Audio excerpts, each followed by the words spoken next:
Um, I'd like to welcome everyone. I think we're all set. I'd like to welcome everyone to the 2020 County Candidate Forum, sponsored by the Jefferson County Republican Central Committee. We're happy you all were able to make it. As you know, this time is a little unusual, so we're doing this virtually. We also moved this up a little bit in terms of date, simply because we have the absentee ballot process for the primary. So we wanted to get this going for people that are already starting to vote. Let me tell you about the procedure tonight. We'll begin with some introductory statements. Each candidate will have 2 minutes for that, and we're going to do that in alphabetical order. And then we'll have closing statements at 1 minute, and we'll do that in reverse alphabetical order. We'll start with questions for the candidates, and then we'll go with the 4 commissioner candidates. We'll have a common question for you all, and then we'll keep rotating the order so you won't have to be first or last each time. With 4 candidates and 4 questions, that should work out well. And then we'll go to the prosecuting attorney candidates, and we'll do the same thing. Let's start our meeting, if we can, with a prayer, and then we'll have the pledge. The prayer is going to be given by Leon Clark, and then Cole Hegstead will lead us in the Pledge of Allegiance. So, Leon.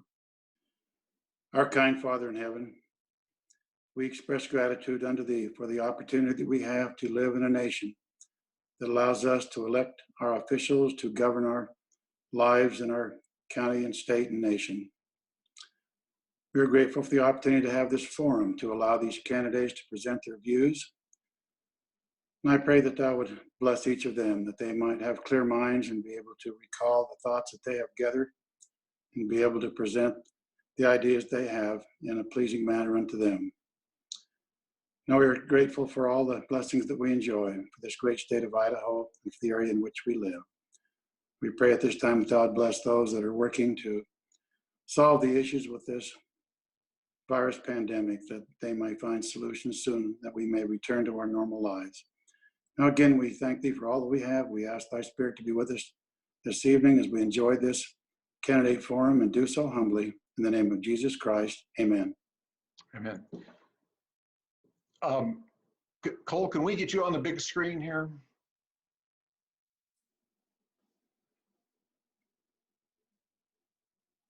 Yeah. How's that? That's great. All right, if you would go ahead and lead us, thank you. Okay. I pledge allegiance to the flag of the United States of America, and to the republic for which it stands, one nation, under God, indivisible, with liberty and justice for all. Okay, thank you, Cole. We can see that on Zoom, we shouldn't start a symphony or anything with the delay there. Thank you very much. Okay, so let me just mention a little bit more about what we're going to do in the questioning. There's going to be the question to each candidate. We're not going to have a formal rebuttal time, especially for the commissioners, because there's 4 of them. But if you want to, in your next question, if you want to rebut, you can do it there, or the closing statement, which will be another minute. As you speak, we're going to have a 20-second warning for when your time is just about up, and it will sound like this. I want to see if everyone can hear that bell. Did everybody hear a bell out there? I heard it. Yes. All the candidates especially here. Okay, and that will be your 20-second mark, and then we'll just have a time at the end. You'll hear the time. Okay, let's begin then with opening statements. And again, we're going to do this alphabetically, and the closing statements will be reverse alphabetical. And these will be for 2 minutes. So we'll start with Mr. Belknap, and then we'll continue with Mr. Butekofer, Mr. Farnsworth, Mr. Hancock, Mr. Taylor, and Mr. Young. So, Mr. Belknap, if you would introduce yourself. And you'll have to remember your mute. I can't say anything to you because I'm on camera. Well, somebody's whispering in the background, but I guess that's okay. Yeah, well, just a Tech, can you mute everyone for a moment? Okay, Mr. Belknap, go ahead and unmute your mic and then you can start. Should be quiet. You should be unmuted. All right, Okay. thank you. My name is Ty Belknap, and I'm running for County Commissioner. I was anticipating just questions. I wasn't anticipating an opening statement, but I'll do my best. I want very much to serve the county. I've done so in various capacities, the latest of which has been served on the Planning and Zoning Commission for the last 5.5 years. My experience has been, my education has been a bachelor's degree, science. I've received engineering awards of excellence. I have served in the military. I have served the community and youth groups and welfare groups. In my professional life, served with many senior management positions in operations, emergency planning, safety, causal analysis. And I've had businesses in farming, trucking, financial lending institutions, and retail sales. My point being is I've had experience in management and in business, in agriculture, and business in general. I believe that I can bring to this position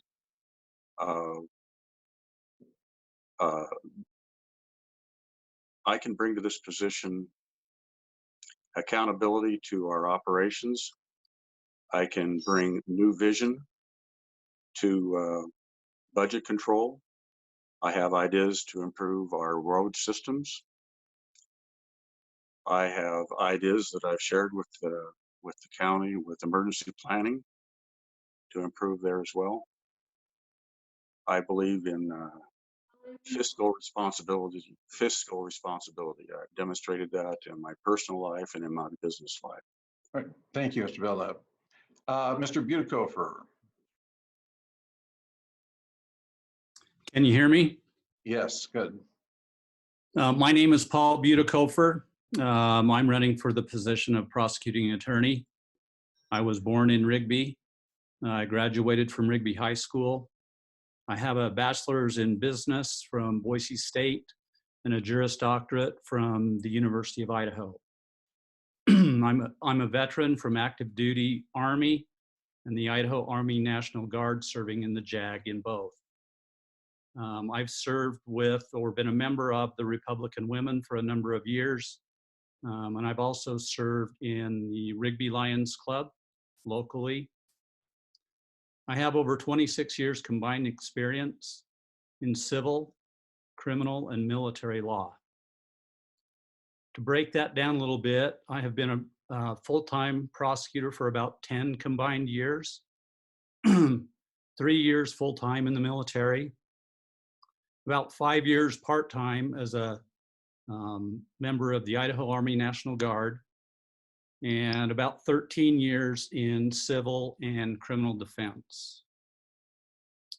When I took office in 2017, I hired Weston Davis as a part-time civil deputy. Weston has over 10 years experience specific to local county government law, and he's considered one of the experts in his field. I also hired Mike Winchester with over 6 years prosecution, and for the last 6 months, he's been advising planning and zoning under the supervision of Weston Davis and myself. I'm married to a beautiful woman and supporting wife, and together we have 3 children and 9 grandchildren.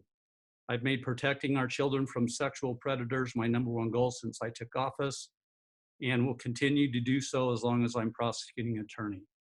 I've built partnerships with the Sheriff's Office, Rigby Police, Child Advocacy, Family Crisis Center, to prosecute criminals as a team approach. I want to thank the citizens of Jefferson County for trusting me to keep Jefferson County a safe place to raise a family over the last 3.5 years. Okay, thank you. Thank you, Paul. Let's go to Mr. Farnsworth.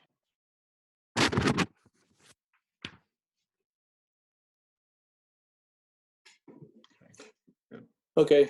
Hi, my name is Brian Farnsworth. I'm currently running for the office of County Commissioner, District 1. I was born in Rigby, but I grew up in Yukon. Graduated from Bonneville High School. Married. I have 5 children and currently have 12 grandchildren. I served as County Commissioner from 2013 to 2019. I have a knowledge of how the county's run, how budgets are run, how to maintain budgets. I have a knowledge of how the internal workings of the government run. I have the desire to do this position. I'm doing it on my own accord. Nobody's asked me to do that. I believe I have something to offer Jefferson County. I too love our county, want it to be a safe place for our children to grow up, and just look forward to serving you in another term in the capacity of commissioner. Okay, thank you, Brian. We'll now go to Mr. Hancock. Opening statement, if you have it. Can you pick me up, or are you picking me up now? Yep, you're clear. Okay, thank you. I'm Scott Hancock. I'm running for commissioner from District 2. I've been a commissioner for the last 5+ years here and in the county. I think I've proven in those last 5 years of dedication and conservative leadership as a commissioner. And I bring to the county over 45 years of experience in business management, farming, project management, and contract management. I have managed government contracts for well over 20 or over almost 30 years, and have saved the taxpayers millions of dollars by some of the unique and negotiations that I have performed. I have a associate degree. Well, I graduated from Rigby High School. I have an associate degree from Ricks College, a BS from Idaho State University, and a master's degree from Golden Gate University. And as a commissioner, I truly believe that it's important that we show fiscal responsibility in our budgeting and our oversight of county funds. And I've tried very hard to accomplish this and work very hard to make sure that this happens.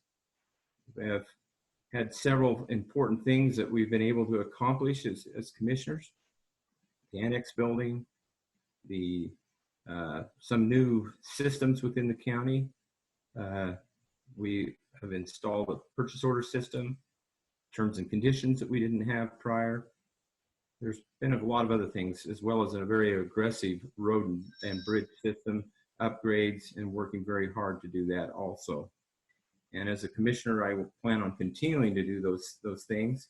I plan on continuing to make sure that we encourage growth in a controlled manner and development of business in the county, that we keep taxes as low as we possibly can, and that we listen to the needs of the county citizens and try to make sure that we put in place the necessary ordinances and Thank you. update any ordinances that need to be updated.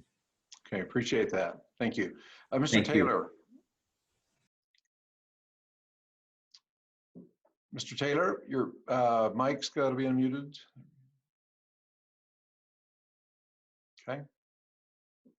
Can you hear me better now? Yes, that was better.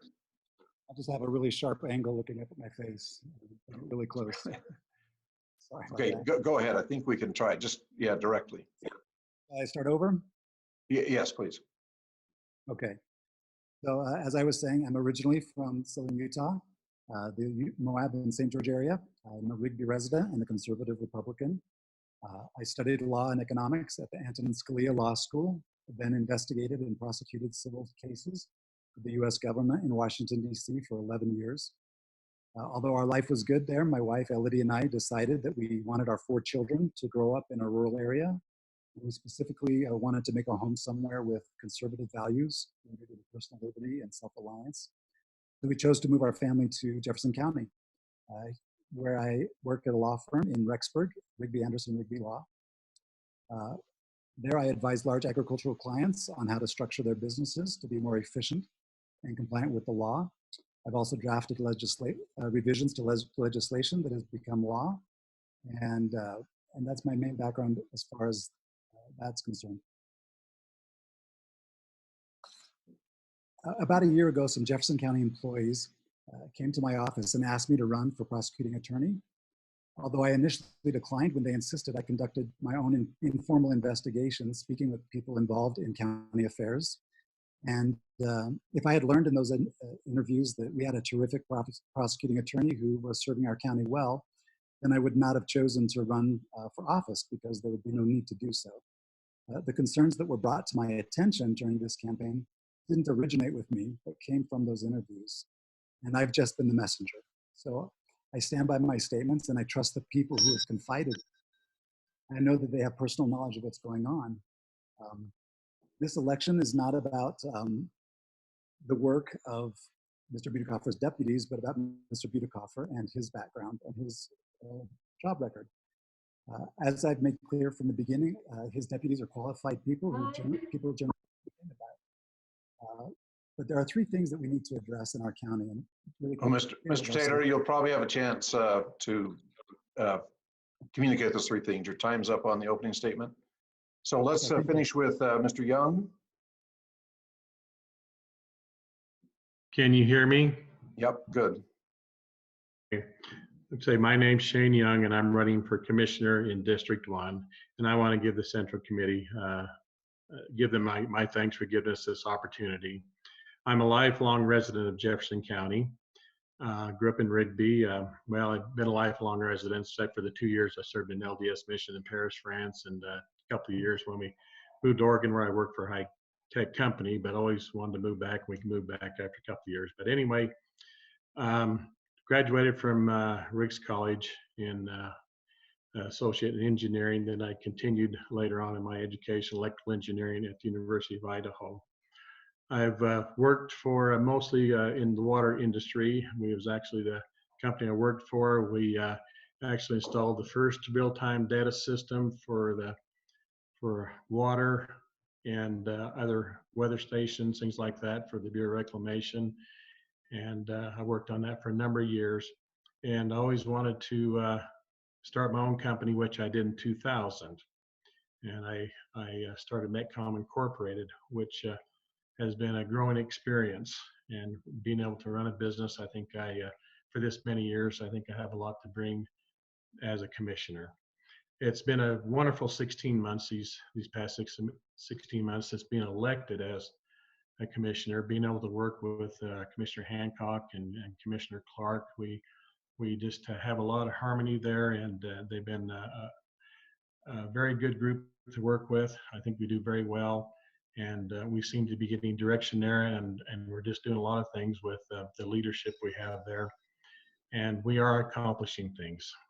It's been wonderful to serve on the health board, and I've been able to attend some of their trainings. I went to a national conference training with the health boards in Denver, and that was great to look at the different what the different states and counties do.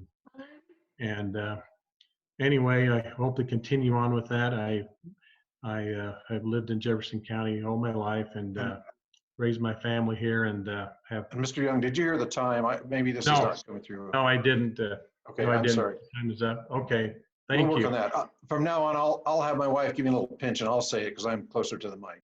Thank you. Okay, everyone. thank you. Okay, we're going to begin with the commissioner questions. Again, what this will be as a common question to all of you. We'll start alphabetically, and then we're going to rotate. And just for your to be aware, the one that goes, you'll move up a notch. So the person that finishes won't have to go to number 1. So you'll keep moving up. So our first rotation will be Mr. Belknap, Mr. Farnsworth, Mr. Hancock, and Mr. Young. And this is the question. And you can take 2 minutes or up to 2 minutes, whatever you feel like. But here's the question. Do you have a plan to improve Jefferson County's roads, many of which need to be paved, widened, or resurfaced to accommodate the increase in traffic? Mr. Belknap.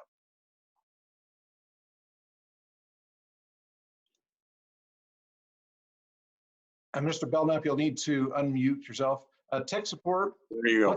let's try unmuting everyone and see if there's if we can keep the background noise down.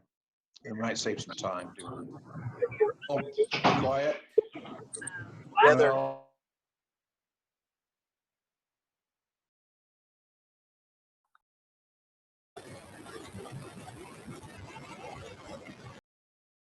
I'm here. I don't know where everybody went.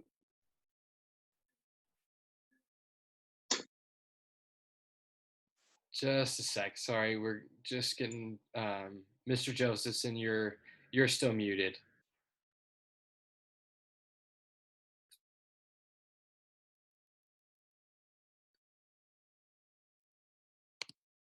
Oh, okay. Okay. So, Mr. Belknap, do you want me to repeat the question? No, it's okay. Okay. Go ahead. Okay, thank you. I am unmuted, right? You can hear Yes. me okay? Yep. Okay. Yes, my plan is in a first and second stage division. My first priority would be maintenance of the roads that we have. I believe everybody deserves to drive on a decently maintained road.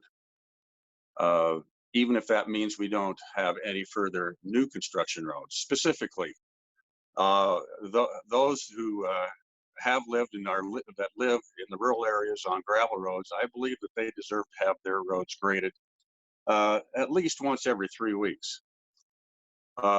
Potholes and shoulders of our paved roads are in dire condition. You just have to drive around the county. It doesn't take long. And there's some of our roads that even in a four-wheel drive, I have to slow way down and crawl over them. There's such deep potholes. I don't think that's acceptable in the county. The plan perhaps to improve this is I would recommend that there be road districts put in place in our districts where we have citizen input throughout the county, and that they would report to the Road and Bridge Department, and if necessary to us, but we'd have actual feedback on how we're doing throughout the county. And certainly an emphasis, there's reports and evidence that there's some people who call in to have their roads maintained, and they get they're treated badly and made fun of as they call in. I think that's totally inappropriate and unacceptable. As much as is possible above our maintenance, why then we would go to improvements. With respect to our growth in the county, with the upcoming infrastructure, federal money, and that kind of thing that perhaps might be available, I think that we need to be in the forefront with surrounding municipalities to prepare with a transportation plan that we can take advantage of perhaps money that would become available for that. Okay. Time, Mr. Belknap. Thank you. Mr. Farnsworth, your plan. Okay, as you know, I was commissioner before, and I worked really hard on the road system. I believe that what we really need is a 1 year, a 5 year, and a 10-year plan, starting from the most heavily used road, most populated, and the road in the worst condition, and work our way forward. I don't think that we should wait for residents to call in complaining about the damage in the roads. We have enough crew members running around in pickups that I believe they should be on top of this and have it repaired before that becomes a complaint. And not to just go out there and squirt oil and rocks on the road and say that we've done X amount miles of road. I think if we're going to repair a road or maintain a road, we need to repair it and do it proper. If there's damage to the road, let's fix that part first, scrub coat the road. And if we're going to spend the money, let's do it right, do it proper, put a crown back in the road, and get the roads so they drain. The biggest issue we have is the way the roads were built way back when. If we're going to demand that the new subdivisions built to a certain spec, I think the county needs to hold to the same spec. But I believe we need to start with the heavily populated, work our way out. But that doesn't mean that the west side of the county gets left out in all of this. We definitely need to address our gravel roads. But if we're going to build a road or if we're going to repair a road, let's take the time and do it right so that we're not just putting a Band-Aid on it. But the plan so that people know what road's going to be fixed and when, that would be helpful to the county residents. Great time. Thank you, Mr. Farnsworth. Excuse me, Mr. Hancock, your plan. Okay, first off, we have been working very hard on the county roads to improve the county roads. Last year alone, they upgraded 63 miles of the 800 miles of roads that we have within the county. We currently have nearly 600 miles of oiled roads in the county and 200 miles of dirt roads in the county, or gravel roads. And I do believe that we're working to improve the roads. There's been we're working very hard. That's nearly 10% of our roads that are oiled that we're maintained. And I agree, this has been a very hard winter that we've just seen, and there are many potholes, and we've given some direction and to put some emphasis on taking care of those potholes now that the frost and the water is moving out of them where they can do that. And so they are working toward that. As far as the growth, I think that as we look at our transportation plan, we need to make sure that the roads are improved where we're seeing development, and that we need to look at our impact. And as we put those roads, or I should say subdivisions, come into play and the traffic is increased, that we look about what we need to do to make sure we have the necessary turn lanes and that we have adequate roads to withstand the traffic that is generated by the additional growth.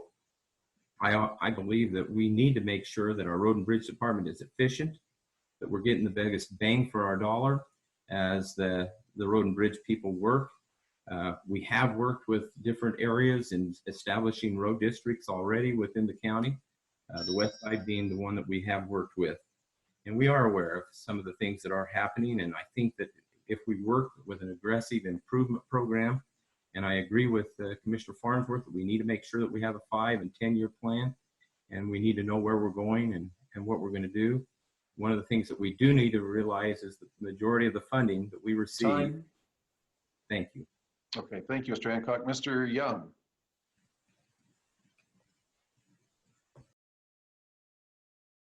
Your mic's not unmuted, Mr. Young.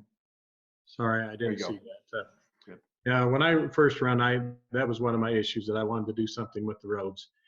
And you know what? It just takes a lot of money to do the kind of road work you need to do. And we need to be dedicated in attaining that money, as well as what we do with the money we now have. One of the good things is the county's had to pay for an annex building at approximately $1.5 million per year. We need to take some of those monies and divert the monies that we can. We need to divert those monies into our road and bridge. That's one thing I will push for now that those become available. And the reason we have those monies is thanks to a sheriff department that is really working over there to house prisoners, and we are having a lot of money come in from that, as well as from our solid waste. Also, the subdevelopments that have been put in, we need to redo our subdevelopment ordinances so that when subdevelopments are put in, that they modernize those roads for turnouts. We can do that. That needs to be done so that the county and the residents don't have to afford that expense. We need to concentrate on that. Our road and bridge department has done a wonderful job with the modern techniques and building up the road bases, and we'll progress there, and we are getting better. And there's no question that we need a commitment to obtain the money and divert the money to those projects. We also, as a commission, have been working with the legislators. The state knows the county needs money, and they have the ability to get us more funds so we can improve our county roads, and working with those people, we will. Thank you. Thank you, Mr. Young.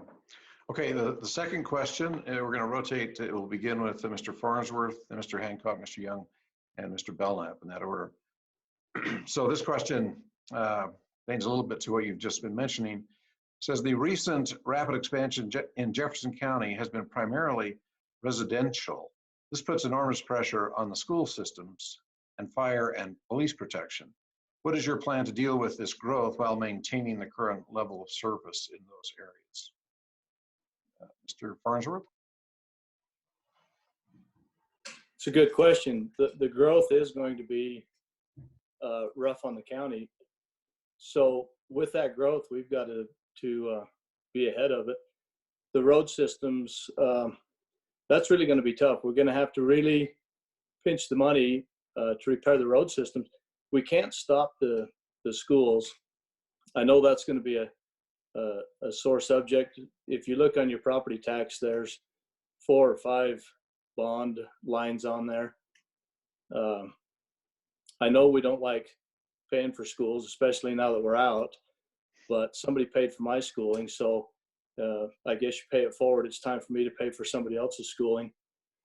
I think the best thing that we can do is just make sure that we use our money wisely, that we plan the road work around the growth. And, you know, just, I guess really the only thing that you can say as far as the growth comes is spend the money wisely. We've got to concentrate on the heavily populated areas and then work our way out. Thank you, Mr. Farnsworth. Mr. Hancock. Okay, we are experiencing rapid growth. As you know, we're the second fastest growing county in the state. And we really are concerned about maintaining the level of services that we currently provide in lieu of the fact that we have this rapid growth. And it is something that is of concern. And it's been indicated we now are probably in a position in the county where we can move money to help in some of this rapid expansion as far as the roads and upgrading the roads and traffic plans and some of the things like that, where it will not all have to come from gasoline or fuel taxes that we receive back from the state. So it is a concern, and we will have to work with this to make sure that we maintain a high level of services that are needed, the emergency services, the sheriff, all of those will be looked at. And as we plan for the future, we need to make sure that we're planning for all of those services, that we have taken into account what is required to provide those. And as we do a capital management plan, that's one of the things that we really look at, is really what type of services are we going to need in the future. And I think that's something that we'll work very hard to do as commissioners. Thank you. Okay, thank you. Mr. Young?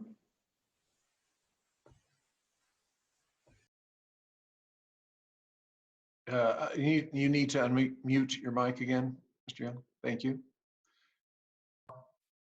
Can you hear me now? Yep, we're Okay. good. Yeah, the growth is unprecedented in this county, and it's not a bad thing. I think we just embrace it, and we need proper planning. This is why, you know, it's crucial to work with the planning and zoning department and boards to get their input and how do we fix our zoning and things so that we can accommodate this growth and bring businesses. We need businesses for our cities and communities so their tax bases increase, so that we can improve the funding to our sheriff's department and our fire department. We need those kind of funds to help them survive. I really support the sheriff's department. I'd really like to see them get a K-9 officer. I had firsthand experience last year how valuable that is, and there's things like that they can do, but they will need to increase funds. They'll need to be able to hire more officers, and with our growth, our tax base will be increasing, and they will get that support I promised from Commissioner Young as well as whoever's on that.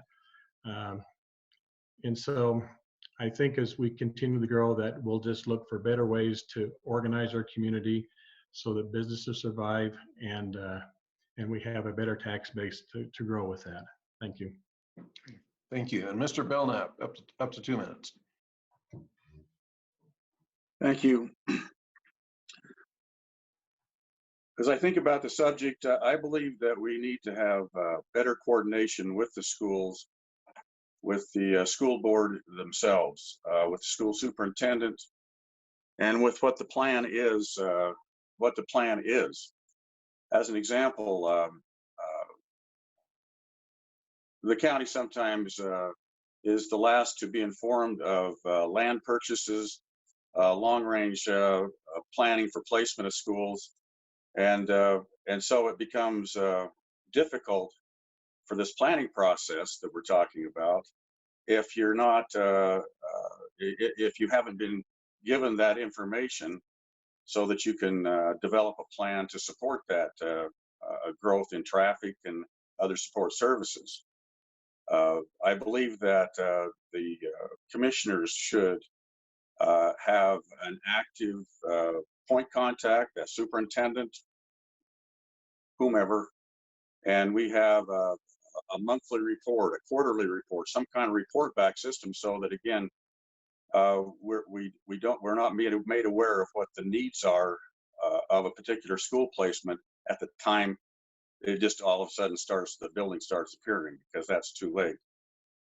As far as some of the support services, I think that we could be smarter in how we spend the money. I'll give an example. For instance, like our fire department, dedicated people,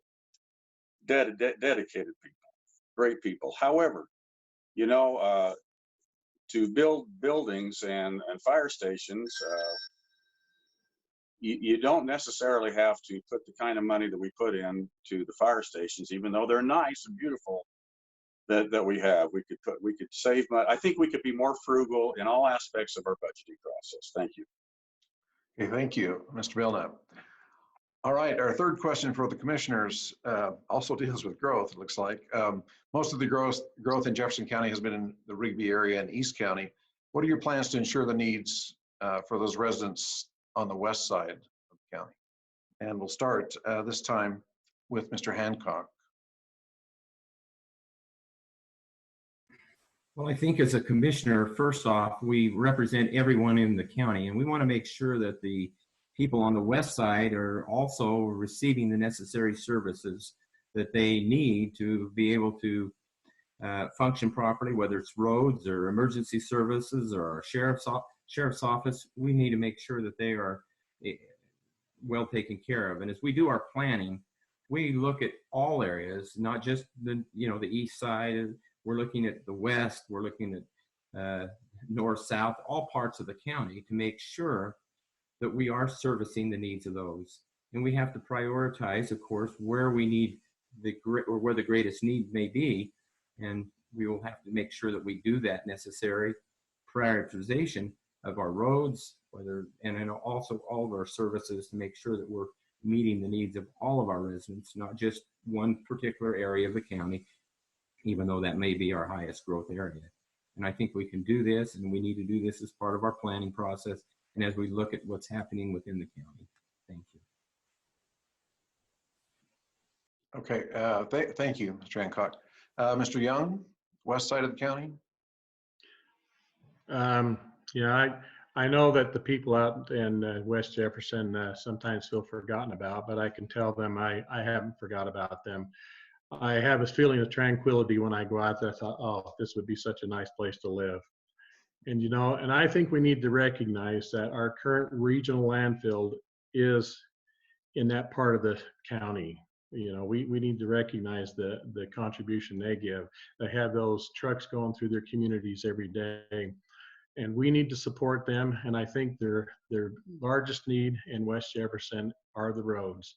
They're sometimes forgotten about. And not only do we need to work on the roads in the Rigby area because of the growth, but we need to make sure that those roads are worked on and maintained as they should be. And like I say, that'll be one of the priorities I have, that as we divert some of those funds that we now have become available, that those funds will go there. And I think there's some other ways that we can help support in things like their fairs that they have, and look at what we can do. Having been on the fair boards and hearing some of their issues they have, we need to support them in areas there also. Thank you. Okay, thank you. Mr. Farnsworth.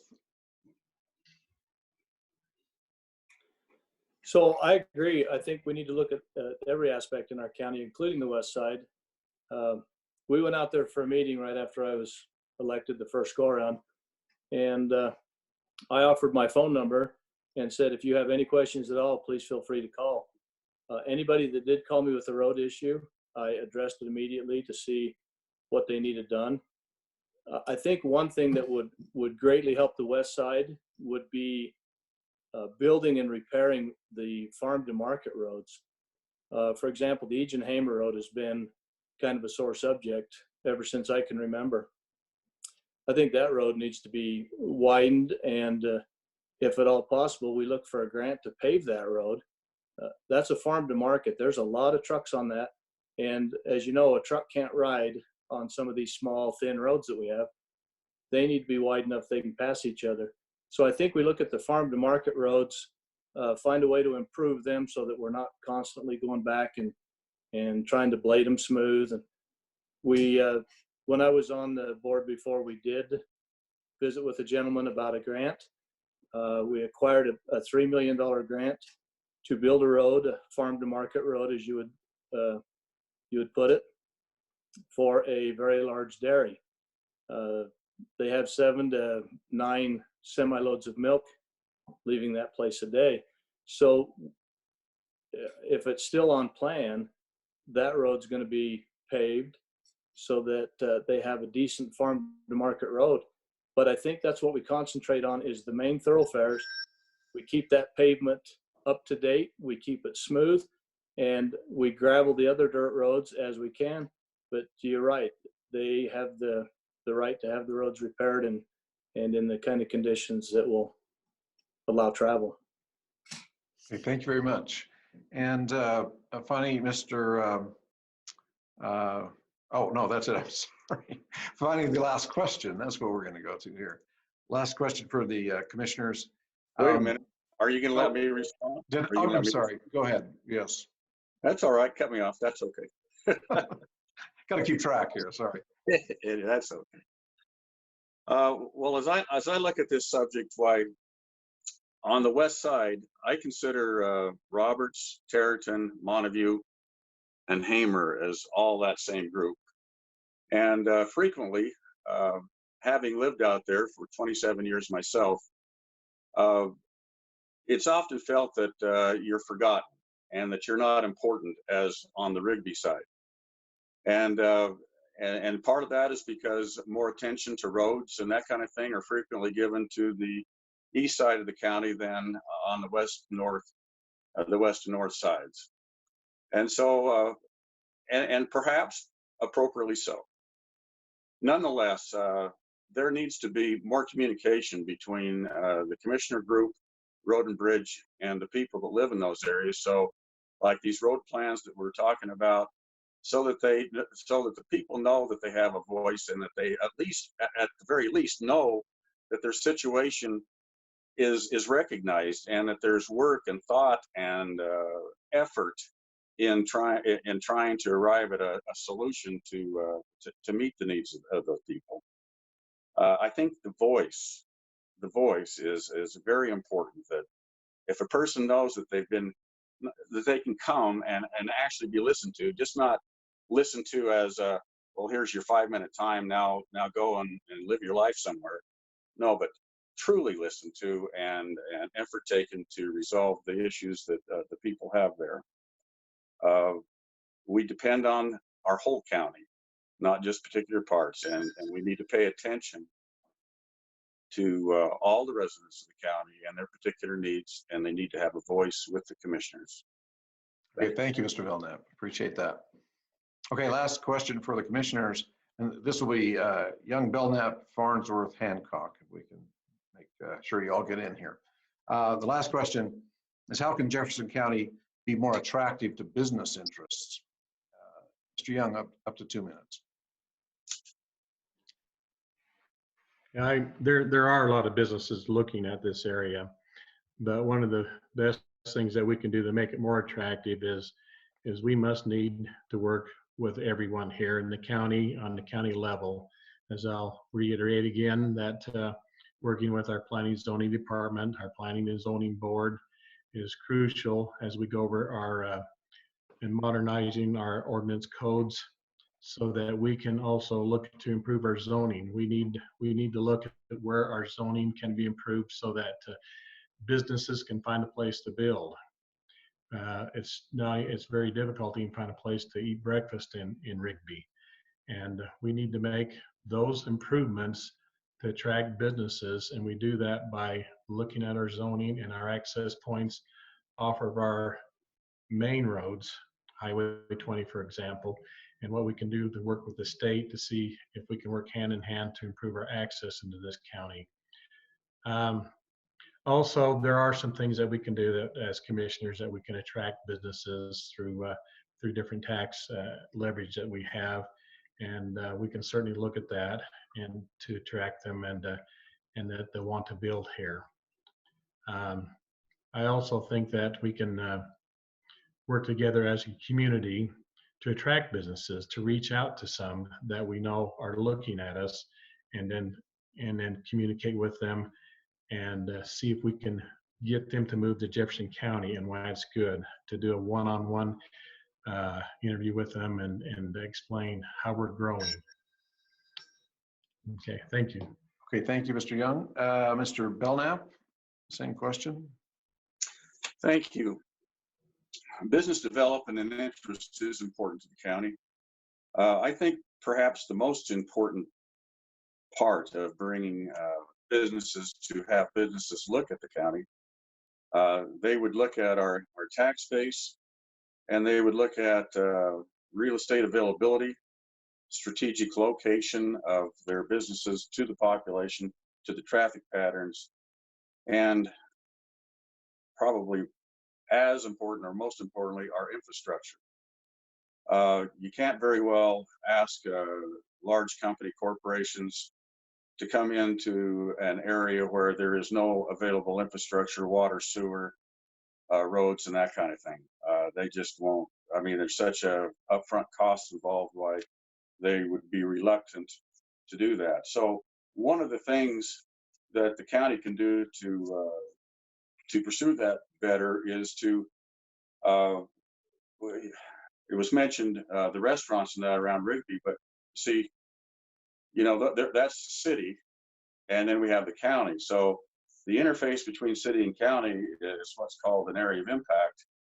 And those area of impacts must be negotiated between the county and the cities in a manner that would accommodate growth, expand infrastructure to not only accommodate the subdivision and population increase in developments, but also to identify the industrial areas, the business areas, and to provide the infrastructure to those areas. And I think we would have to work with the cities to make that growth occur, to make that planning occur, to improve that infrastructure that's needed.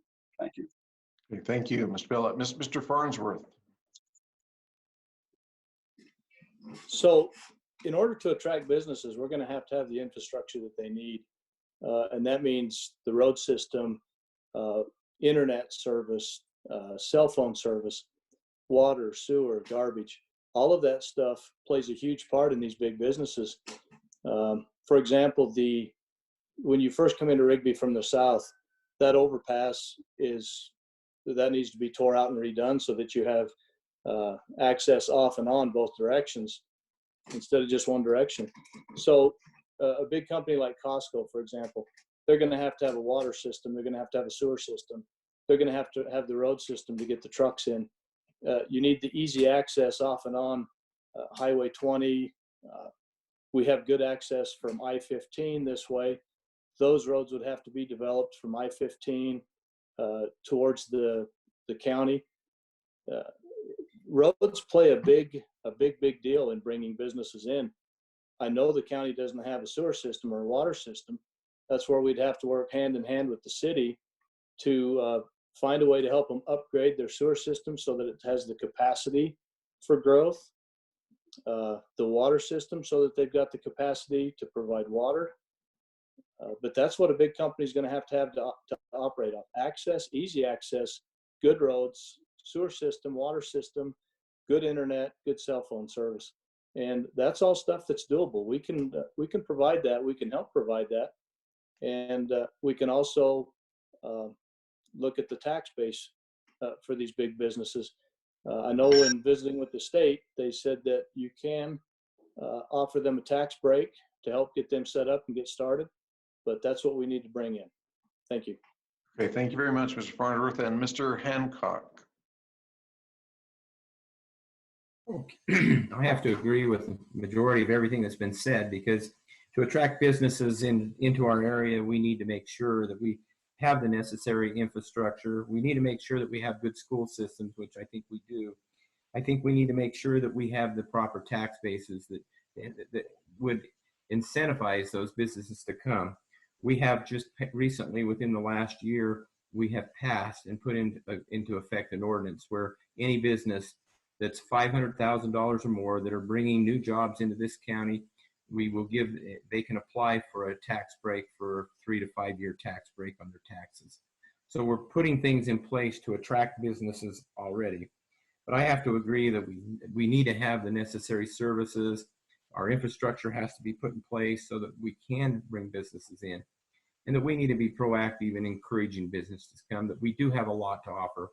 We have an excellent employment base here. I think that a lot of people that live here would like to work here.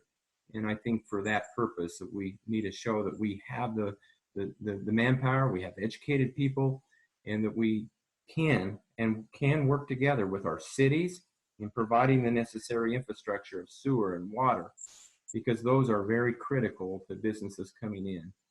And I think that we can do that. We're working toward that end, and I just hope that we can continue to do such. Thank you. Thank you very much. And thank you to all the commissioner candidates for your answers. Remember, you'll be giving closing statements after the prosecuting attorney candidates. So we're going to move to the prosecuting attorney candidates now. And again, we'll start in alphabetical order and we'll just switch back and forth. I just want to check and make sure, Mr. Taylor, can you click your mic on again? Let's just see how you're coming through. How do you hear me now? Yeah, that's I think better. Yeah, that's I think better. And Mr. Butikofer? I can hear you just fine. Okay. Okay, I saw, or I heard a little background there. Hopefully that we're done with that. Okay, the first question, this will go to Mr. Butikofer first, is about the prosecuting attorney's budget.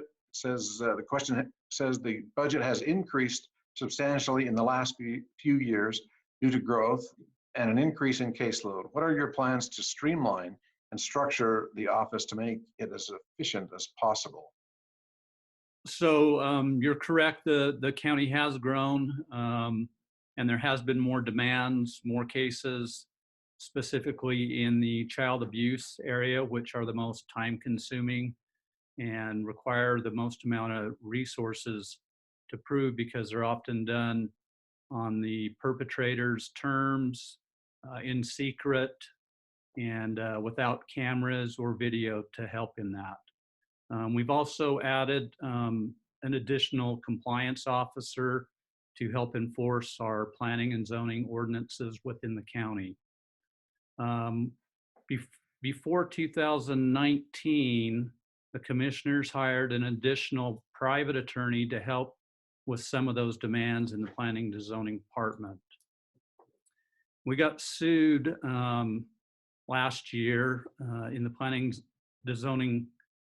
and zoning department, but the private attorney that had been hired was unable to defend the county because he was not a deputized attorney and worked about a quarter of his time. In 2019, I asked the commissioners to move that position to a deputized position to add a little bit more money to the budget. It was about $13,000 and what planning and zoning was asking for last fall.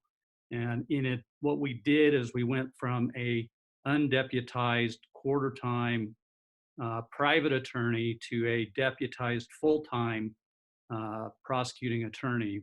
What that did is it freed up some time for Mike Winchester to spend about half of his time in planning and zoning under the direction of Weston Davis.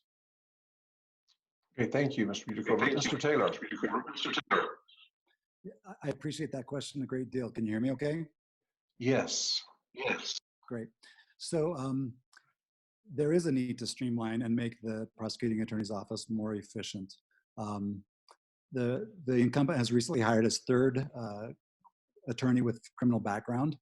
Uh, according to the people I've spoken with who have personal knowledge of it, it's more than is necessary. Most of the caseload on the criminal side could be handled with two hardworking criminal deputies. On the other hand, because of our growth, there's a huge need for more civil law advisement. All of the plans that have been discussed so far related to inviting businesses and growth and roads, all of that is civil law.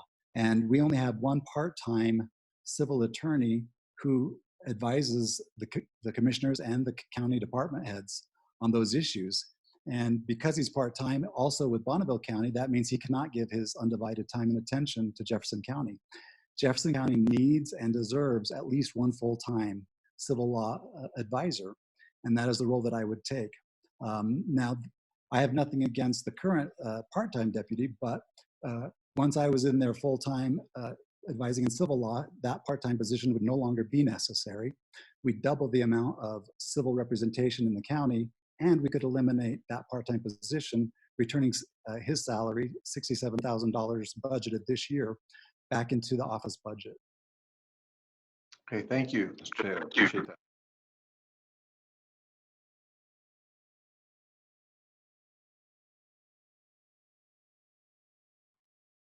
Okay, the second question, can you hear me? A second question is, if the commissioners ask you for legal advice to achieve an objective that you did not support politically, would you help them as best you can despite your personal misgivings? Mr. Taylor. Well, the short answer is yes. The commission, I would be their legal advisor, and if they are trying to achieve something and they just need to know, is it lawful or not? My political opinions is irrelevant to that question. The law is the law, and I would advise them accordingly. If they wanted to hear my opinion about the politics of it, I would also offer that, but that is not my primary role. Okay, thank you. Mr. Butekofer? I agree with that position. The Office of the Prosecuting Attorney is not to be the fourth commissioner. The Office of the Prosecuting Attorney is to advise the commissioners on the law, advise them of the risks. If they want to do something, whether it's legal or not legal, or what risks that they would put the county at, should they take that course of action. So a lot of times we advise them to not do it, or if they want to do it this way to minimize risks, or what the best way to do it legally would be. And we do that with Weston Davis is a part-time civil advisor, but Mike has been putting in 20 hours a week on that. So we have more than one full-time civil advisor. And I also do about 20% in working with both Mike and Weston on civil matters. Okay, thank you, Mr. Butekofer. And the third question, we'll start with you, and it's actually related to your recent answer. A recent candidate forum dealt with the prosecutorial differences between civil and criminal law.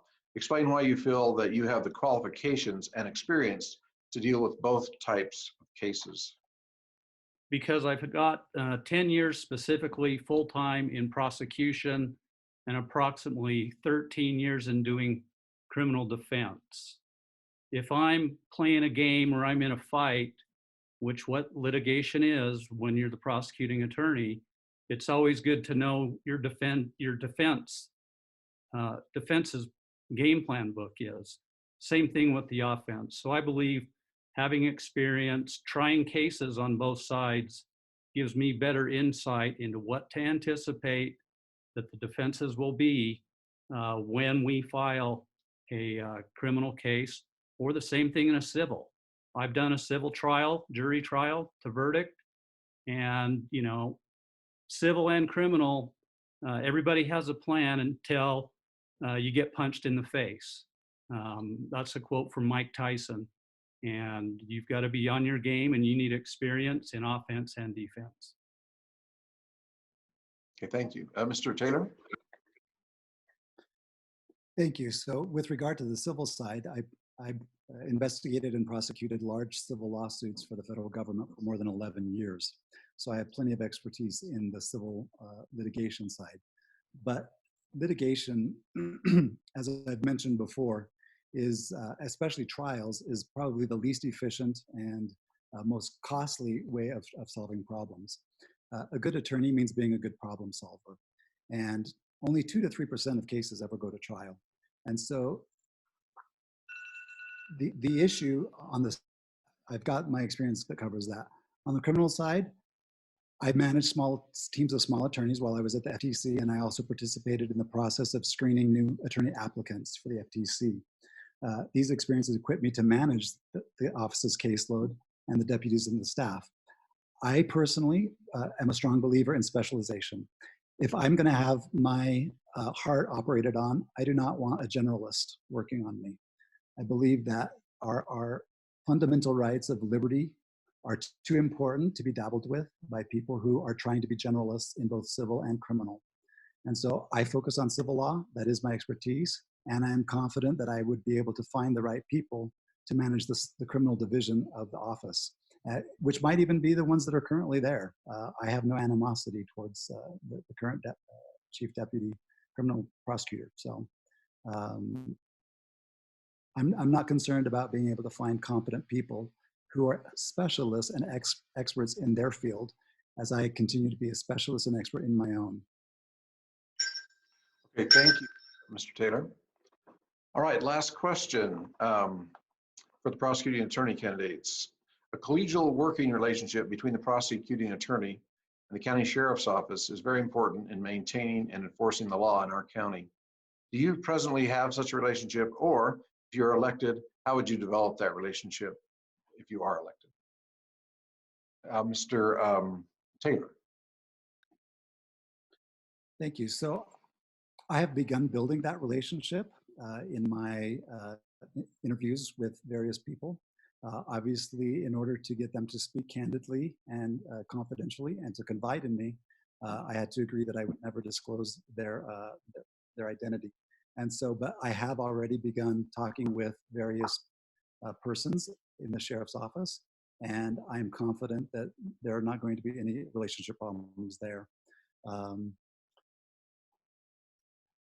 I do think it's really important that they, there are issues currently between the prosecuting attorney's office and some of law enforcement, and those issues can be swept under the rug, or they can be addressed and brought forward and addressed. And it's so important that the prosecuting attorney's office and law enforcement work together as a unified pair in a partnership.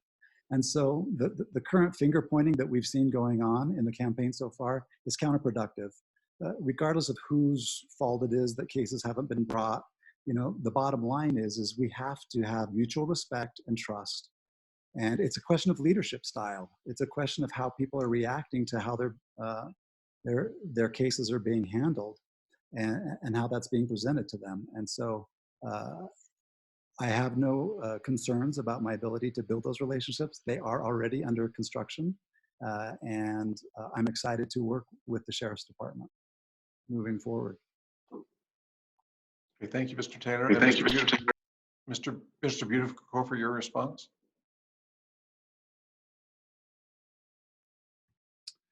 Thank you. So over the 3.5 past years, I've worked hard to build relationships with the Sheriff's Office and Rigby Police Department, advocacy groups, domestic violence, and I've been endorsed by Prosecuting Attorney's Office from Bingham to Madison County, along with law enforcement from Bonneville County. The sheriff also issued a letter about this specific thing that speaks for itself. We've done training. We do training multiple times a year for both the Sheriff's Office and Rigby Police Department office. And we also do one-on-one. On a daily basis, we have an officer in here working a case, looking for advice. we've done more search warrants. We're doing 4 times more search warrants than we were doing before I took office. And I would consider the relationships that I've built over the last 3.5 years to be positive and more effective in prosecuting crime and keeping Jefferson County citizens safe. We use a team approach. Okay, thank you. Thank you very much for both of you. We'll now proceed to concluding statements, and those will be 1 minute each. Again, we're going to go in reverse alphabetical order. And Sheriff Anderson, if you're still there after the concluding statements, we'd like to give you some time as well. So for concluding statements, we'll go to Mr. Young, Mr. Taylor, Mr. Hancock, Mr. Farnsworth, Mr. Butekofer, and Mr. Belknap in that order. So Mr. Young, 1 minute. Okay. You know what? Thank you. When I run for Jefferson County Commissioner, I wanted to bring a sense of unity in Jefferson County and to work with the community and the county residents to work together so that we could bring solutions and work together to solve our problems. Anyone that knows me knows that I look for solutions and I don't argue. And I think you do this by looking through other people's eyes, the residents' eyes, so that we can come to a common goal and work together. When people feel worthwhile and respected, we will all accomplish things much better together. And that's the sense of unity I want to bring. And I think we've had that on the Board of Commissioners. We work extremely well together, and we do have a common goal. We really do have the best interests of the county at hand and at heart. And we're doing some good things. And we need to move forward. We don't want to go backward. Thank you. Okay, thank you very much, Mr. Young. Mr. Taylor?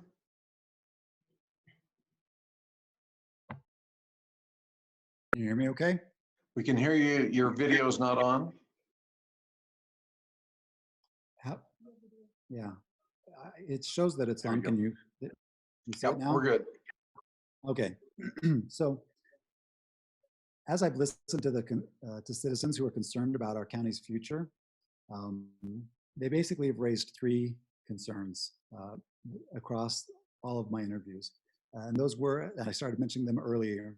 Number 1, solidifying the partnership with law enforcement to bring stronger cases. Number 2, correcting the mismatch between the county's legal needs and the legal services that the prosecuting attorney's office can provide. And number 3, promoting laws and ordinances consistent with the conservative values that we share to preserve our way of life, but also to promote economic growth. And so as I've heard these concerns, I've come to believe that I have the leadership skills, the impartiality, the honesty, the professional experience, and the work ethic needed to address the current issues and to guide the county towards prosperity in ways that are consistent with those values. Although concerned community members are the ones who asked me to run for this position originally because they believed that I could bring about the necessary changes, they're not the reason I'm running now. I'm running because of the issues. Time? Okay, thank you very much, Mr. Taylor. Mr. Hancock, 1 minute. Okay, I think that I want to point out that as if reelected, that I want to continue to keep our taxes as low as possible, to listen to the needs of the entire county, and find common sense solutions to problems that we have within the county. I think it's important that we continue to update and do away with unneeded ordinances, and that we may be able to work to pay off the current debt that we have against the existing courthouse, that I will continue to support an ambitious road improvement projects as they are needed. I think that we have a good relationship with the current commissioner, and I believe that we would like to continue that, and let's keep a good thing going. Thank you. Thank you, Mr. Hancock. Mr. Farnsworth, 1 minute. I want to thank the Republican Central Committee for putting this forum on and allowing us to voice our concerns and our goals. As far as I'm concerned, it's not about the I, it's about the we. And I think we continue to move forward. We built a beautiful annex building to expand the room for all of the employees so we can operate in a professional manner.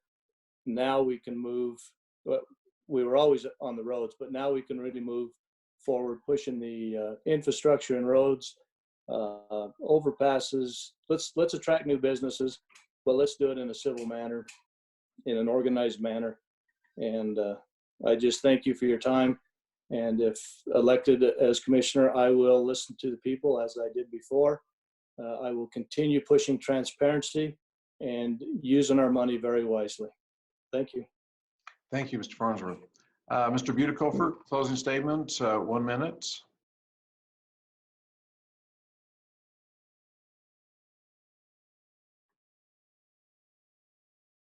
Am I on?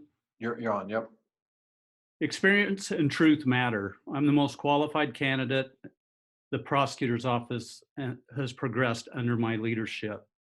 With the growing demands of our community, I'm endorsed by law enforcement and prosecutors up and down the valley. I put together a team that provides the best return on the taxpayer's investment. All the attorneys in my office are experienced and residents of Jefferson County. They understand the people of Jefferson County and their needs. The bottom line is, who do you trust? Who do you trust to prosecute a case if you're a victim? Who do you trust to uphold your constitutional rights if you are accused of a crime? To defend our county when we get sued? We need experience, not an experiment in Jefferson County. If elected, I pledge to protect our most vulnerable and provide the best civil legal defense to our elected officials and department heads. Okay, thank you very much. And Mr. Belknap, a closing statement, 1 minute. Thank you.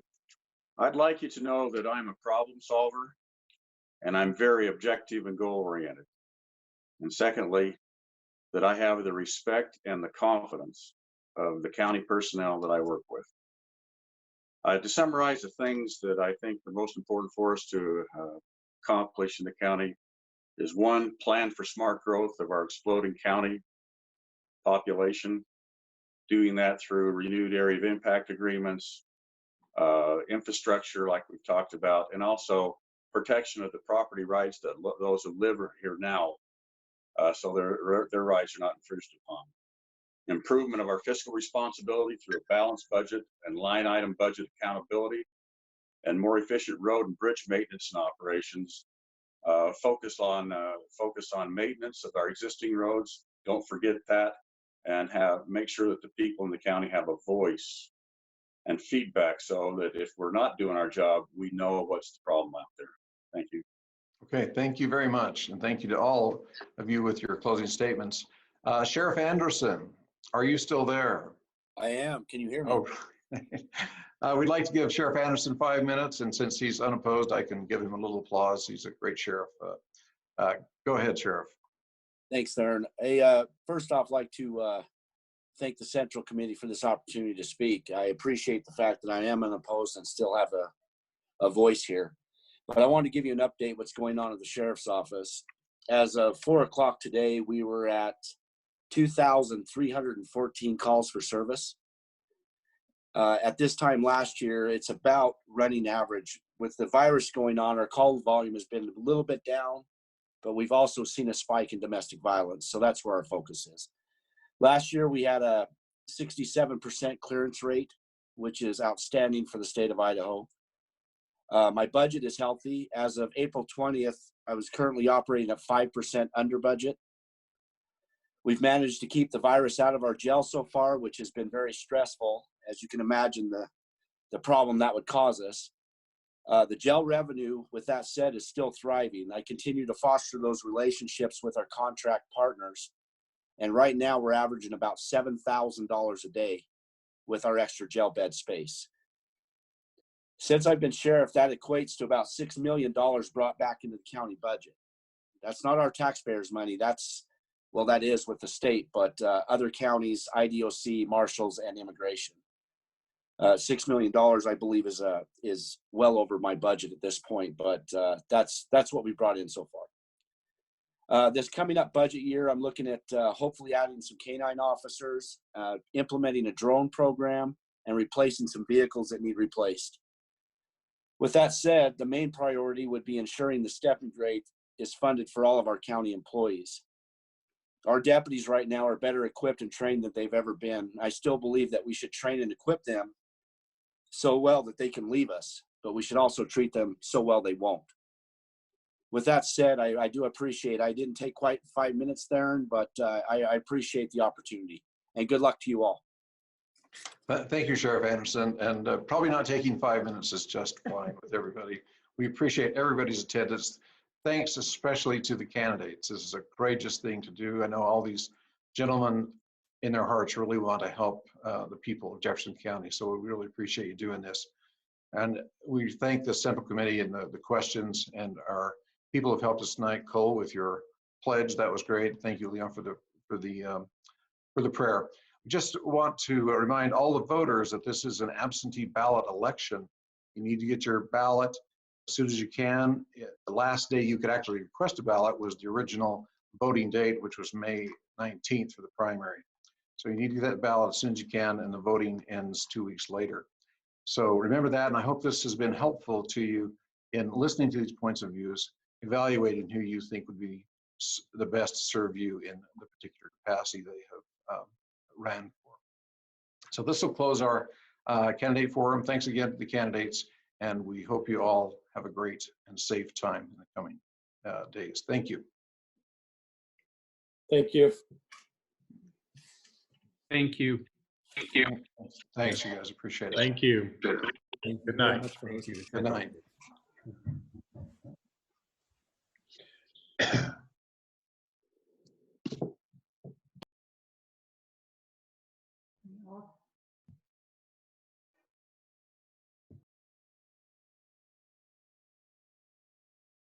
Are you still there?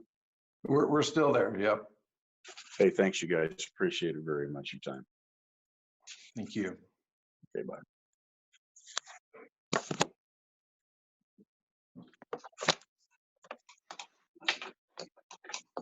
And thank you, Tech Sport. Good to have done this. Appreciate it.